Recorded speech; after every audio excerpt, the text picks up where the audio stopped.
Per me sindacato non si può descrivere in una parola sola. Per me sono tre parole fondamentali, molto importanti.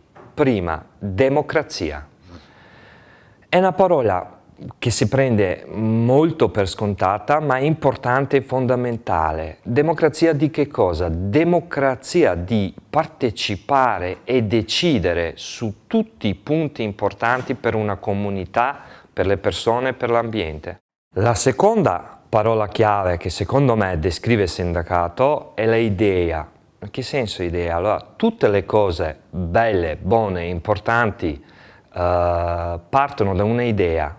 Tutte le cose che hanno cambiato la storia, che hanno una influenza e che ci danno un vantaggio, partono da una idea, idea del sindacato. Che cos'è idea del sindacato? Idea di stare insieme e soprattutto di trasmetterla, perché idea è come un tempio, senza suoi fedeli non fa niente. La terza parola chiave, sempre importante, che riguarda soprattutto giovani, perché è una banalità, tutti lo dicono, ma è così, perché futuro sono giovani, è impegno. Impegno su tutte le cose, impegnarsi di partecipare, di decidere su tutte le piccole cose nella quotidianità della vita, di andare a votare, di lavorare su posti di lavoro, impegno di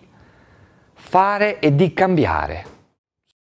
Al sindacato mi sono avvicinato già quando ero giovane, molto giovane, perché i miei genitori, soprattutto mia madre, mi ha sempre raccontato di quando andava nelle piazze a manifestare per avere diritto di usare i propri diritti.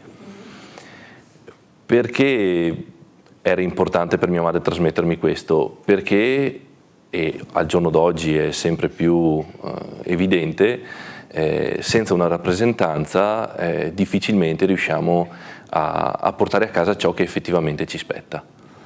Ecco che da quando sono entrato in azienda, anzi da 5 anni, sono entrato nelle RSU aziendali, le RSU sono le rappresentanze sindacali unitarie.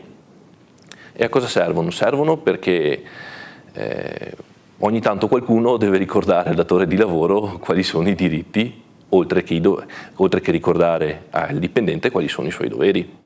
Il sindacato serve innanzitutto a tutelare i diritti dei lavoratori. Oltre a questo serve per raggruppare le persone. Una cosa che mi è sempre stata insegnata, e lo insegna anche la storia, le persone quando sono da sole valgono poco o nulla. Le persone quando sono assieme possono cambiare la storia.